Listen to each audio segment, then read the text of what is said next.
one of the big things he taught me that I think is what helps me is like always be 2 steps ahead, anticipate what's going to come next. If you know that you've got something down the road 2 weeks, don't wait. Like go ahead and start having an idea of what you're going to deal with now, and go ahead and have an idea of how you're going to handle that now.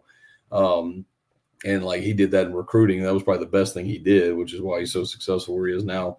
But he was an unbelievable recruiter. And a lot of that reason is because he was always 2 steps ahead of the curve. He always knew like, hey, these are the ones I'm going to go after.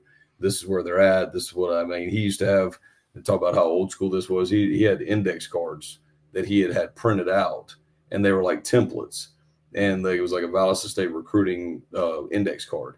And he would write down name, height, weight, date of birth, address, school, GPA, statistics. I mean, like he had an index card on every single kid, and he kept them in order. He kept them organized. He kept them in order. And like we'd go to a staff meeting, they'd say, what's going on with Johnny Smith? And man, he'd pull out that index card. And he'd be like, I'll tell you exactly what's going on with him. And I remember like, it sounds very dated and old school, but like that right there was a way of like, of doing things that just really was like, I was like, man, that's the way it's got to be. Like at the time I was like, man, that's the way it's got to be.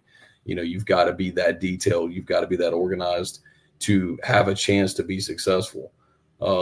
Because it's all those things that is what, to me, makes a football coach the best. Yeah. Everybody knows 4 verticals. Everybody knows cover 4. But how organized are you in the way that it's delivered? How organized are you the way that it actually is presented to the players, so on and so forth? And that, to me, is what makes is the separation between good and great in coaching. So definitely.